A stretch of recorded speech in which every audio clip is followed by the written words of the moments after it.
te juge de conformité boo koy def da ngay saytu mbir yi dem ba ci sonq ba dëgg ba ci dëgg xam nga sànq maa ngi koy wax au début. Sénégal en 2019 président bi fi newoon dafa xëy suba teel ni affaire dafa yéex daal ni mu yéexee mu ne damay def fast track. damay dindi premier ministre. après dafa am beneen réforme bu gën a grave nag boo xam ne da ko kii pas grave dans le sens où c'est dangereux ou pas c'est très neutre mais dans la gravité secousse yu mu teg moom la ñuy gis ba léegi nii parce que réforme bi mooy dafa tas ministère de l'économie du plan et de la coopération def ko benn part def ministère des finances et du budget de l'autre part léegi nag tas boobu direction yi nekkoon ministère de l'économie des finances et du plan dañoo dem aussi dafa am 4 directions yoo xam ne dañoo tas ñaar nekk fi te 4 directions yépp ñoo doon topp dette bi donc il y avait une certaine harmonisation 4 directions yi c'était la direction de l'ordonnancement des dépenses publiques la DODP boo xam ne léegi dugg na dans le langage courant ñëpp a koy dégg et c'est très bien j'espère que peut-être qu'il y aura bientôt quelqu'un qui va créer une danse DODP léegi après mu am la direction de la dette publique mu am la direction de la coopération économique et financière après mu am aussi le comité national de la dette donc mu nekk 4 structures et man c'est dommage moi j'avais dit ça il y a cela 6 mois ou 9 mois j'avais dit est-ce que xam nga Fatou Abdou logiciel bi direction générale de la comptabilité publique et du trésor DGCPT logiciel bi muy suivre endettement bi ak logiciel bi DDP di suivre endettement bi ñaari logiciel yooyu articulé wuñu leen. c'est grave ça c'est très grave. Ah oui. Et aussi maanaam li Cour des comptes wax dafa grave mooy engagement yi état doon jël. te engagement état jël yëpp il y a un excellent papier boo xam ne c'est l'ancien trésorier payeur général moo ko génne il s'appelle monsieur Sow il a fait un papier sur les lettres de confort lettre de confort de manière très simple mooy par exemple yow da ngay nekk fii di gérer Sen TV nga dem ba sa bor fees dell amatoo noo fayee léegi man damay ñëw ne la Fatou Abdou man de dama laa bëgg a defal studio bu bees 100 millions la nga dem amul benn problème nga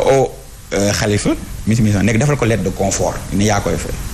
Khalifa su ne waaw man ma jël ma ut sama financier ak sama fournisseur rek affaire yooyu yëpp ñoom ñu jox ma xaalis liquide bu ñu ma joxee xaalis liquide on sait très bien que aussi ce rapport c'est aussi le procès de la corruption.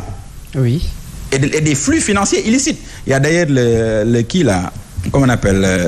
le forum civil la société civile qui en parle léegi man ma jël xaalis boobu ne dama koy investir ci benn infrastructure peut-être de prestige wala ma dugal ko feneen mais après in fine bu état waree fay kii yow mi nekkoon ministère yow mi def kii bi en dehors de toute la procédure budgétaire yow directement fournisseur bi ngay fay donc vous voyez et loolu lettre de confort yooyu ça a été un trou noir dans les finances publiques te loolu rapport FMI da ko waxoon déjà en 2019 il y a un rapport du FMI qui avait dit que Sénégal dañoo am problème de sincérité budgétaire d'exhaustivité budgétaire et d'exécution budgétaire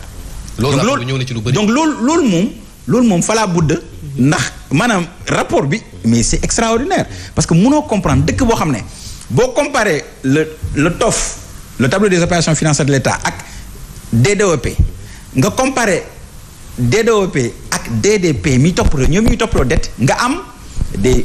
discordances de plus de 376 milliards. mais loolu moo tax on indexe nos fonctionnaires. oui. mais quelle est la responsabilité de nos fonctionnaires on a une administration figée boo xam ne bougé wul ñu nekkoon fële ñoo fi nekk ba tey loolu réer li nga wax sànq ci fëqul bënnul yax ba fa nekkoon jógu fa ñoom également lan mais en tout cas ils ont une très grosse responsabilité parce que man même quand je parle à des amis qui sont à la Banque mondiale et tout c'est extrêmement grave parce que mënoo comprendre rapport bi dafa éclabousser toute la technostructure de l'administration sénégalaise muy direction générale attendez muy direction du trésor ça a été très clair on a même vu un virement benn flip-flap de 15 milliards sur le compte personnel du trésorier on a vu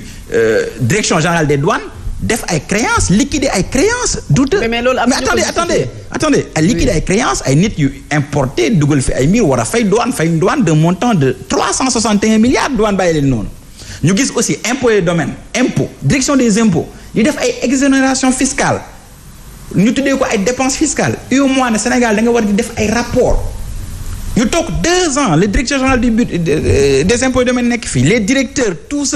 tous ces gens-là en très beau costume cravate et tout mais pendant 2 ans mosuñu def rapport. Donc attendez donc rapport bi le rapport est cinglant. Il est cinglant, il est grave. moo tax il faut se réjouir a priori des mesures annoncées par le ministre dont une des mesures boo xam ne peut-être c'est passé comme ça. C'est la DRP, c'est la déclaration de responsabilité personnelle de l'administration wala benn DG et cetera boo xam ne da koy am ëllëg ba ëllëg du mun a wax ne non je ne savais pas c'est le ministre et cetera parce que on a de brillants hauts fonctionnaires quand même li ñuy wax ni yépp ñoom ñoo ñu gën a maîtriser texte yi ñoo ñu gën a xam texte yi ñoo gën a xam li jaadu ak lu jaaduwul mais c'est un système il force est d'avouer que c'est un système maintenant nag il faut une rupture systémique foofu d'accord naa ci yow man li ma gëm fi may daanale mooy man gëw ma ne ñetti silmaxa wala juróomi silmaxa bu ñu àndee kenn ki téye yat ñu dox ba dugg ci kàmb que kàmb googu kenn ci ñoom mën na leen ci génne. parce que bu ñu jëlee sànq wax nga ko DGID mooy la direction des impôts et domaines bu ñu leen laajee ne leen année rapport bi nga xam ne moom ngeen waroon def sur les dépenses fiscales au titre des années 2022 2023 dañu wax ne ñoom dañu évoquer des contraintes liées à la disponibilité des données loolu moom moo tax situation bi yegg si fii. mais yow léegi damay boole ñaari question yow est-ce que lay boobu. xam nga soxna Fatou yaa ngi wane sax sa belle dentition Colgate bi. yow xam nga ne loolu noonu. franchement comme justification. on parle d'un État xam nga attendez. on est entre 2 grands risques avec ce rapport-là. C'est le risque de politisation extrême où on met beaucoup de choses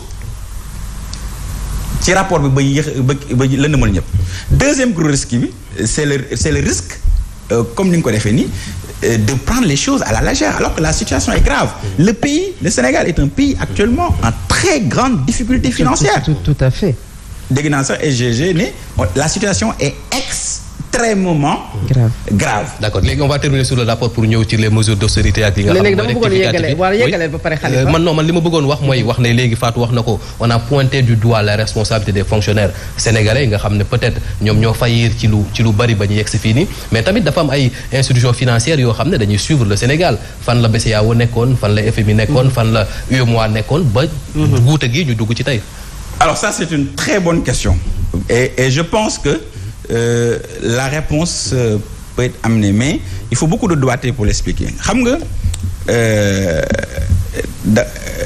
régime bi fi newoon dañoo amoon de l'ingénierie financière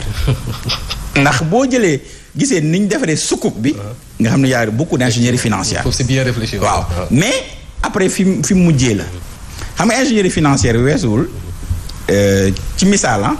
ñu ne kër gi man ñu ne par exemple soxna Fatou Abdou yow borom kër nga actuellement da nga endetté bu mënatoo leb dara nga jël sa taaw bu góor nee ko léegi dama lay jaay sama kër jëlal sama kër jox naa la sama titre foncier 200 millions la léegi sa taaw bu góor 18 ans la mu jël titre foncier bi mu dem banque ci Khalifa ne ko Khalifa man de damaa bëgg nga lebal ma 200 millions Khalifa banquier boo ñëwee di leb ñaari critère lay xool honorabilité ak solvabilité. Honorabilité mooy ndax da ngay fay ndax nit ku jub nga ñaareel bi mooy ndax mën ngaa fay. garantie léegi nag yow bu may ñëwee sa doom man sa taw bëggoo indil titre foncier bi jox ko Khalifa xool